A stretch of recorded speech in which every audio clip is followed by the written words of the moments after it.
ये कहानी है सूरजपुर गांव की, जहां हरे भरे खेत और मिट्टी की सोंधी खुशबू जिंदगी का एहसास दिलाती थी। इसी गांव में एक बड़ा सा घर था, जिसके आंगन में एक पुराना नीम का पेड़ था।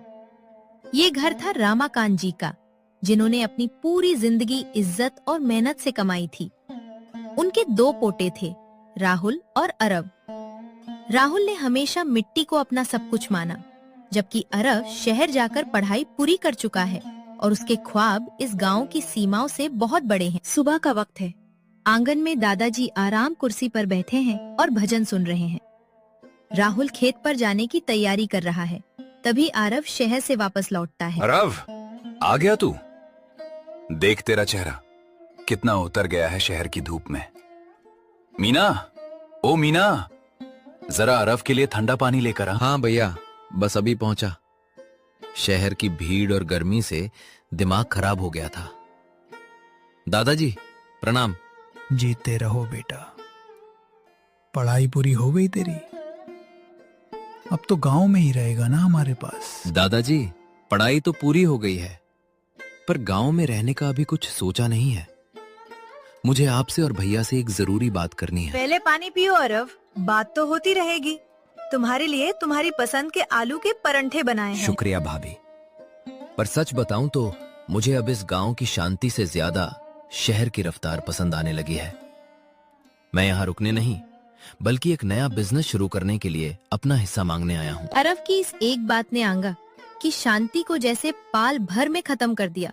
दादाजी ने गहरी सांस ली और राहुल का हाथ, जो कोशिश कर रहा था कि अपनी घबराहट ना दिखाए, थोड़ा कांप उठा। रात का वक्त था। सभी लोग खाने की मेज पर बैठे थे, पर माहौल में एक अजीब सा भरीपन था। अरब ने अपना बिजनेस प्लान सबके सामने रखा।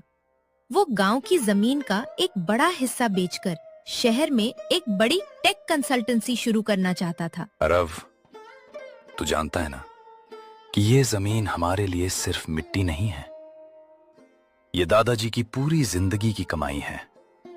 इस जमीन ने हमें पाला है। भैया, आप वहीं पुरानी बातें लेकर बैठ गए। मिट्टी से सिर्फ अनाज उगता है, पैसा नहीं। आज के दौर में अगर आगे बढ़ना है तो रिस्क लेना पड़ेगा। अगर मैं अपनी जमीन का हिस्सा नहीं बेचूंगा तो मेरे पास कैपिटल कहां से आएगा? बेटा अरब, जमीन जब बिकती है ना, तो सिर्फ मिट्टी नहीं बिकती, परिवार की जारें भी उखड़ जाती हैं। राहुल ने दिन रात एक करके इस खेत को संभाला है, ताकि तेरी पढ़ाई का खर्चा निकल सके। तो क्या मैंने पढ़ाई करके गलती की? अगर भैया ने मेहनत की तो मैंने भी रातों की नींद खराब की है। मुझे मेरा हक चाहिए दादाजी। मैं इस गांव में रहकर खेती नहीं कर सकता। अरब, तुम शांत हो जाओ। भैया का मतलब ये नहीं था।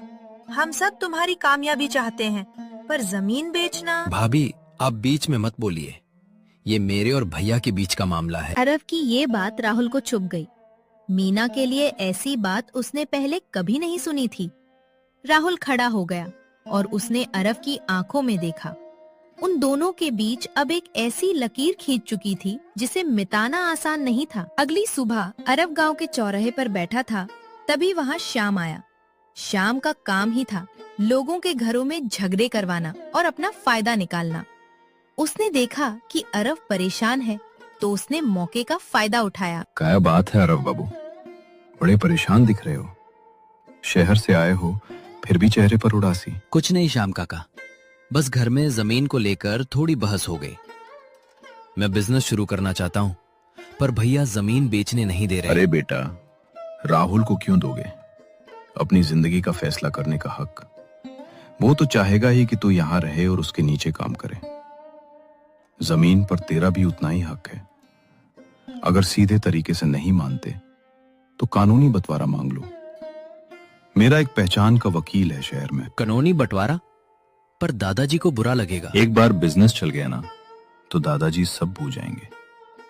सोचो, अगर आज तुम पीछे हट गए तो जिंदगी भर इस गांव में ही सड़ते रहोगे। श्याम की बातों ने अरब के दिमाग में जहर घोल दिया। उसको लगने लगा कि राहुल उसकी कामयाबी से जल रहा है। उसी शाम अरव ने घर लौटकर एक ऐसी मांग कर दी जिसने दादाजी का दिल तोड़ दिया। घर के आंगन में जहाँ कभी खुशियाँ गूंजती थी, आज वहाँ पंचायत बैठी थी। अरव ने कानूनी कागज तैयार करवा लिए थे। गांव के कुछ लोग और श्याम भी वहाँ मौजूद थे। राहुल, अरव, मैंने कभी नहीं सोचा था कि मेरी जिंदगी में मुझे ये दिन देखना पड़ेगा। ये घर, ये आंगन सब आधा हो जाएगा। दादाजी, आप रानी हैं मत। अगर आरव को लगता है कि मैं उसकी राह का कांता हूं तो मुझे बंटवारा मंजूर है।